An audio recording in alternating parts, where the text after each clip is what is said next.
Welcome back, second grade. Today we are going to add the quilt pieces to our drawings, and we'll actually be finished up with this project as well. So what you need for this week is your drawing that you created last week. And then I also have a piece of 9 by 12 paper. So for those of you who are working at home, if you're not able to complete this step today, that's fine. But if you are, I'm on a piece of 9 by 12 paper, an 8.5 by 11 piece of paper, like a piece of computer paper will also work just fine. All right, I have a pair of scissors just in case, a glue stick, and then what I have in this little container right here are all sorts of 2-inch square pieces of like different patterned paper. So for those of you in class, I'll have a bunch of these that I'll be providing you. They might look different than the ones I have right here.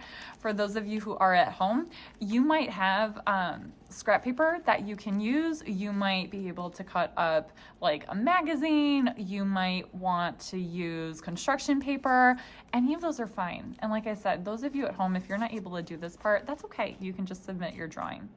All right, so what we're gonna do is actually take our drawing and set it off to the side. We are going to stick with just the bigger piece of paper for now. So what we're doing is creating a border that looks like a quilt, because if you think back to the Tar Beach quilt that Faith Ringgold made, it had a bunch of different pattern blocks all around the edge. So that's what these are for. So what we're going to do is place down some of our different pattern squares all the way around the edge.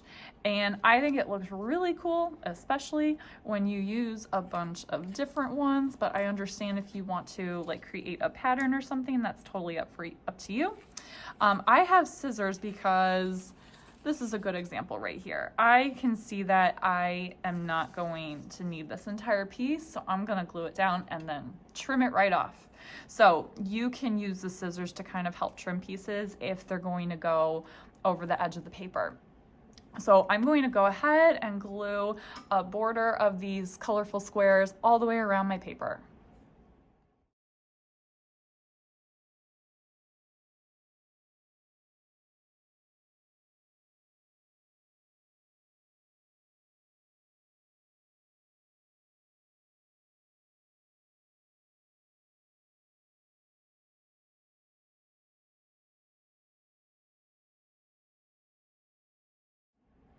All right, so I have added my quilt border all the way around. I got a little bit of glue in the middle, no big deal, because I can actually use that extra glue. I'm gonna move off those squares of paper and my scissors, and then I'm going to grab my drawing.